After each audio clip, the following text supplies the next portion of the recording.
Yan, hello guys. Bali, nagburo nga pala ako bago ako pumunta ng Sweden.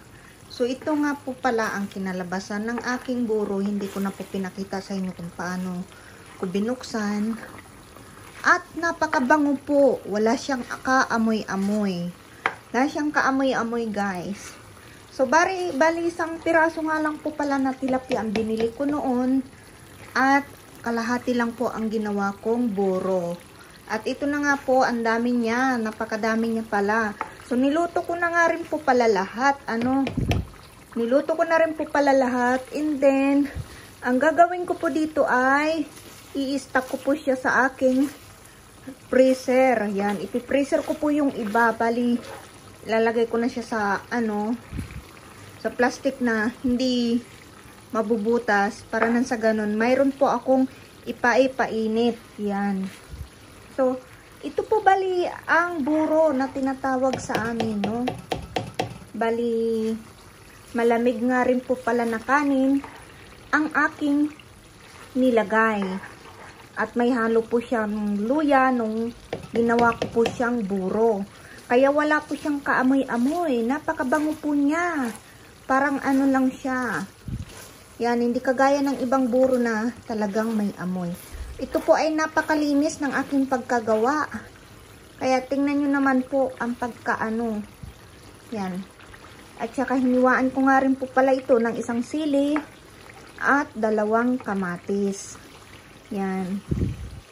So pagka naluto na po ito, bali nilagyan ko nga rin po pala siya ng tubig, no? Tapos talagang gusto ko kasi lutong-luto. Yan. Lutong-luto siya, maluluto po siya. Yan. Napakasarap po nito guys. Napakasarap po nito. At mayroon nga rin po akong isang talong na jumbo. Isang talong na ito po ay ipiprito ko. Tamang-tama po yan dito sa buro. Yan. At nilagyan ko po siya ng na ginger ng pagkaluto ko dyan. Yan. Mahirap po pala talaga buro ng malalaki talagang tilapia kasi yan, ubo-ubo pa rin yung kanyang tinik. Kaya by the next time, laman na lang po ng tilapia yung aking ilalagay.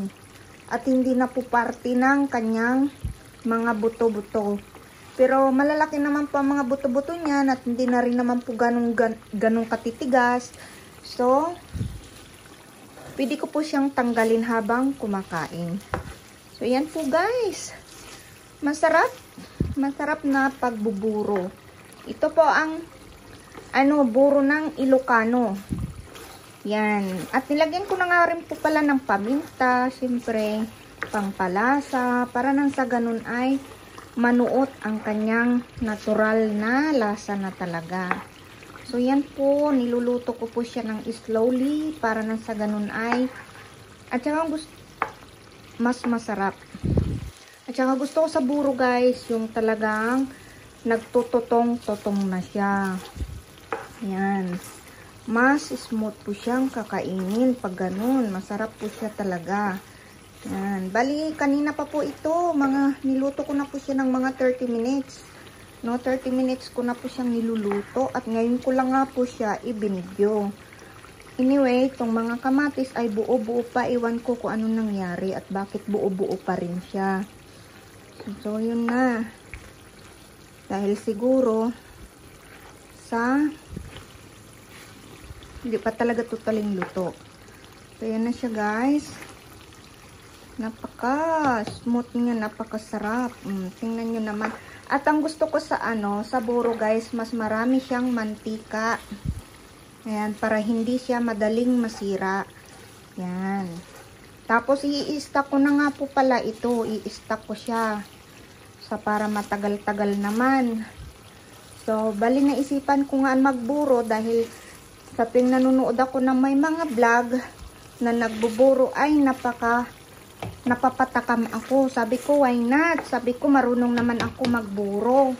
Sabi ko, ganun. Ba't hindi na lang kaya ako pumunta ng store kaysa ganito na natatakam ako sa kanilang mga niluluto. So, ngayon guys, ito na siya. Ito na siya. Napakinabangan ko na. At amoy pa lang, naku, mapapatakam ka na guys. Mapapatakam ka na. Napakasarap. Napakasarap guys. Napakasarap. Ayan siya. Napakasarap niya. So, mas marami ang laman ng, siyempre, mas marami ang tilapia kaysa sa kanin. Kasi kunti lang naman talaga yung kanin guys. Na iniluto ko. At pag ako nagbuburo, talagang pulido, ricado. Yan, mas marami yung ginger nito guys, nung ginagawa ko siya. Nilagyan ko siya ng maraming ginger kasi ayun ang magpapabango at mag-absorb ng kanyang amoy. Para hindi siya mangamoy. Ganon. At ito nga po pala guys, habang ginagawa ko po ito, yan, sinigurado ko po na wala talaga siyang dugo. Yan, at saka isa pa, habang ginagawa ko po ito, ay dinamihan ko na rin po ng kunting ng isang kutsarang asin para nang sa ganun ay mayroon na siyang sariling lasa at nag-add ulit po ako ng isa pang kutsarang asin. So tama lang po yung alat niya, hindi po talaga siya maalat. So pwede mo po siyang papakin, no? Pwede niyo po siyang papakin. Yan. So, lahi po namin guys, ang gumagawa ng buro, mula sa ate ko hanggang sa akin ay gumagawa ng buro. Pero ibang way naman po ang paggawa ng aking ate sa pagbuburo niya. Ibang way naman po ang aking paggagawa dahil... At yan na nga po guys, umiiyak si Simon. At hindi pa ako tapos mag-vlog. So... At kung nagtatanong rin naman po kayo kung ilang days po ito bago ko ginawa at bago ko niluto. Ito po ay umabot ng kulang-kulang na 2. Yan guys, naputol ko kasi nga umiiyak ang aking anak. No, dahil gusto niyang manood ng Cocomelon or whatever.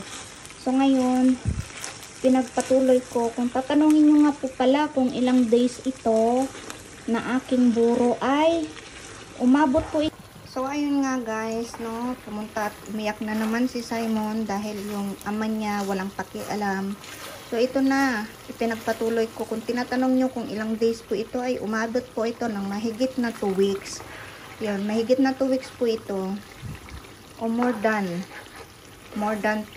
Oo, more than. No, more than. Kasi Friday siya before kami umalis, Friday noon, so Monday kami umalis, so bali may 2 days na siyang naka-stock. So, ngayon ko lang po siya niluto dahil gusto ko po talaga sigurado na may ano siya, may asim na. Yan, hindi naman po siguro siya kagaanong kaasiman dahil hindi ko pa siya natitikman ano. Yan. Parang ako lang may asim pa. Joke, charot. Joke lang. If you was new here guys to my channel, please don't forget to subscribe, like, and share my live and my vlog. Thank you so much and thank you everyone. Bye bye.